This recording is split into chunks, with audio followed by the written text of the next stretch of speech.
sambat namaku. Anak sematawayang dari Bopo Kiai Kramat dan Simbok Nyai Gogo. Bersyukur aku dilahirkan di tempat yang indah ini, tempat di tengah Pulau Jawa, Desa Kedu namanya.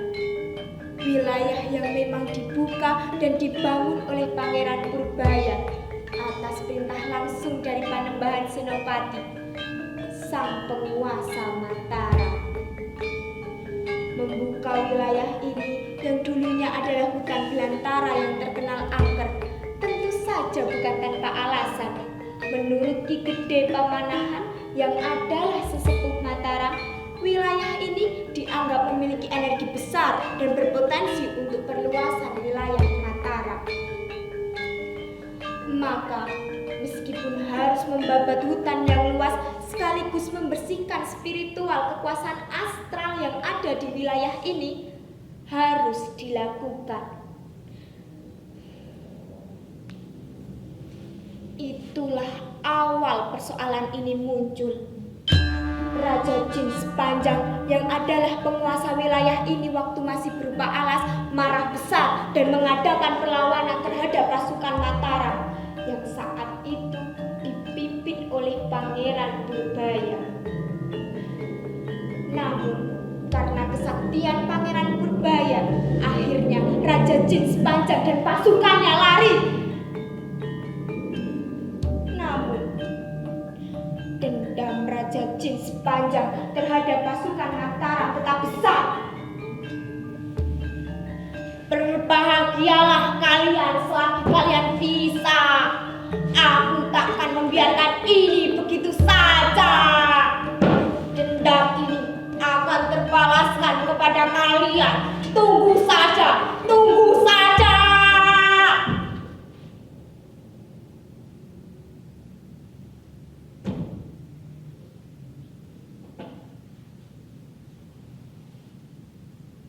Setelah itu, Raja Jin Sepanjang menghilang. Para pasukan Mataram kembali melanjutkan pekerjaan mereka, membangun wilayah yang nyaman untuk pemukiman. Disinilah kemudian Pangeran Purbaya memberikan kepercayaan kepada Bopo Simbokku untuk menata dan mengayomi warga yang ada di Desa Kedu ini.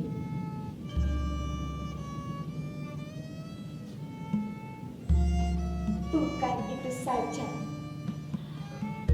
Disinilah juga awal pertemuanku dengan Raden Kuning, ksatria gagah dan tampan, bagian dari tentara Mataram. Cinta kami pun direstui dan diresmikan secara langsung oleh Pangeran Purbaya. Hari-hari indah kami lalui di desa yang indah ini.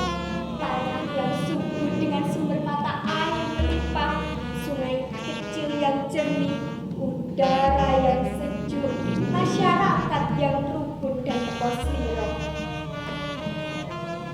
Dan Raden Panembahan Senopati pun masih memberikan perhatian yang lebih kepada kami melalui Pangeran Purbaya yang sesekali menengok ke desa kami.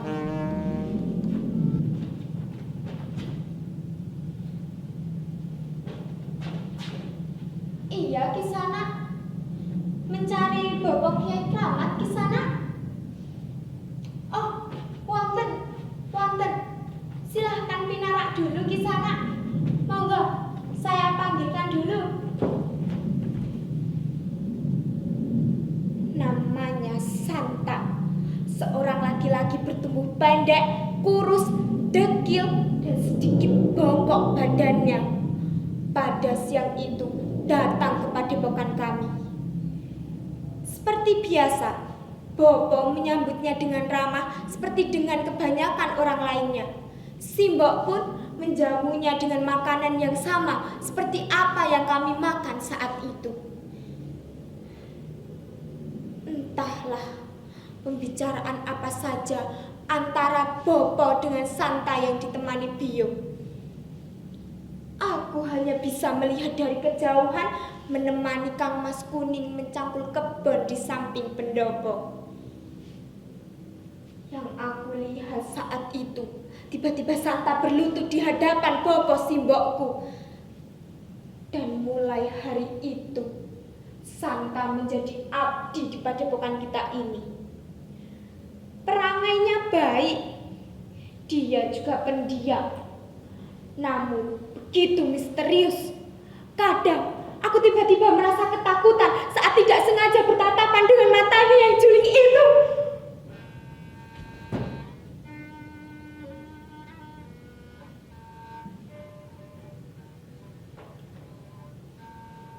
Itu hanya perasaanmu saja, Roro Rambat.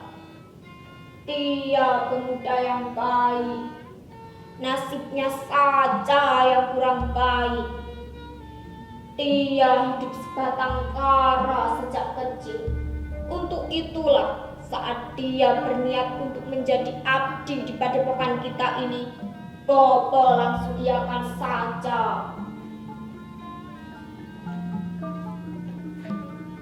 Begitulah jawaban Bopo ketika aku sampaikan keresahanku terhadap Santa. Pendam jauh-jauh kecurigaanmu itu akan merusak hatimu, merusak pikiranmu. Tidak baik, Dok.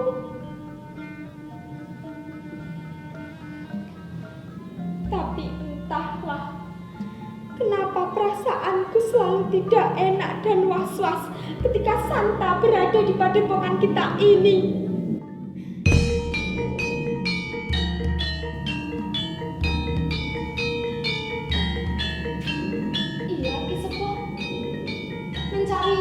Simboknya Ibu pun Ki Sepuh.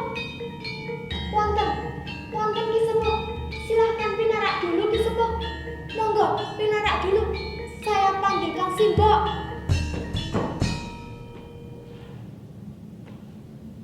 Pada siang itu, salah satu warga kami datang terengah-engah ke padepokan. Dia melaporkan bahwa anak, istri dan cucunya secara mendadak mengalami sesak nafas dan panas tinggi. Dari wajahnya, aku melihat kekalutan dan kekhawatiran yang amat besar. Belum juga Simbok berangkat, baru menyiapkan keperluan pengobatan, datang lagi salah satu warga yang menyampaikan hal yang sama seperti Ki Sepuh tadi. Dan dalam sehari, ada puluhan warga yang mengalami hal yang serupa.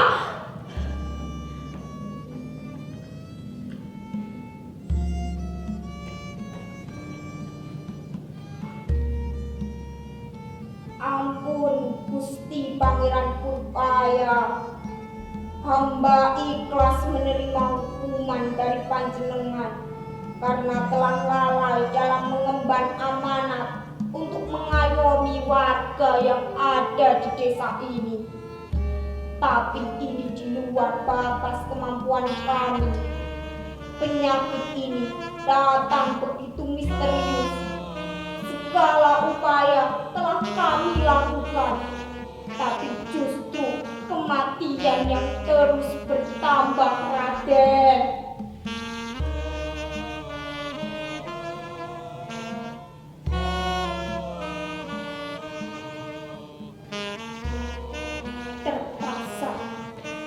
Bopo menyampaikan perihal ini kepada penguasa Mataram dan dikabarkan kembali oleh Pangeran Purbaya bahwa Panembahan Senopati telah melakukan laku ritual dan mendapat petunjuk dari sang penguasa pantai selatan, Nyi Roro Kidul.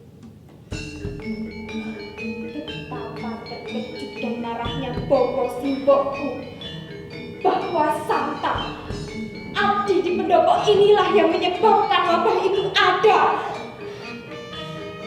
Dan tambah terkejut lagi kami bahwa Santa adalah jelma anjing sepanjang yang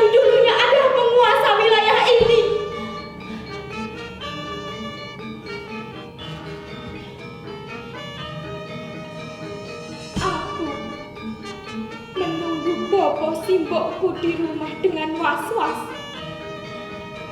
Bukannya aku meragukan kemampuan bobo simbokku. Hanya saja mendengar cerita dari Pangeran Purbaya bahwa Santa adalah jelmaan jin sepanjang yang amat sakti, membuatku khawatir.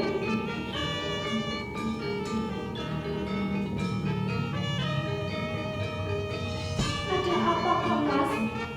Kang Mas, ada apa, Kang Mas? Kang Mas, ada apa? Kang Mas, ada apa, Kang Mas? Tidak, Kang Mas. Tidak, mereka pasti salah lihat. Tidak, Kang Mas. Tidak.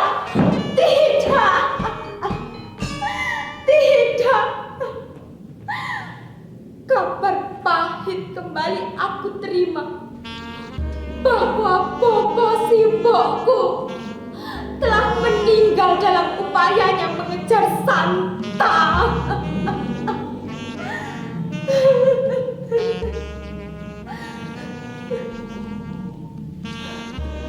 Hari itu juga Kang Mas Kuning mengambil parang dan tombaknya untuk membalaskan dendam bobo simbokku, untuk mengubur Santa.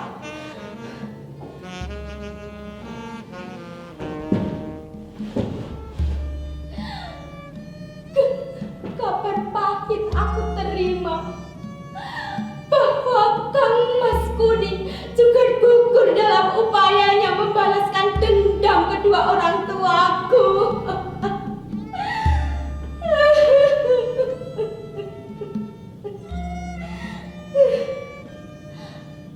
Roro rambat sebatang kara karena ulah Santa.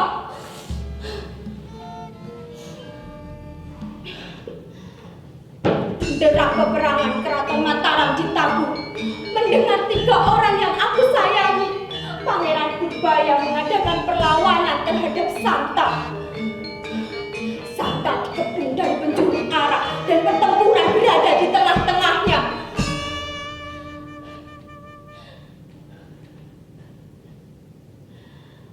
Kabar baik aku terima bahwa Santa telah berhasil dikalahkan oleh Pangeran Purbaya.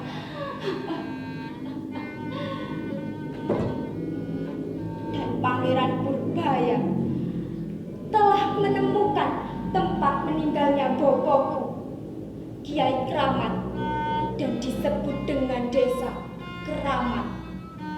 Dan tempat meninggalnya simbokku disebut Desa Bogeman.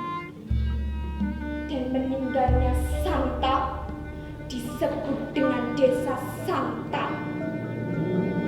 Dan tempat perkepungan yang membentuk gelang disebut Magelang.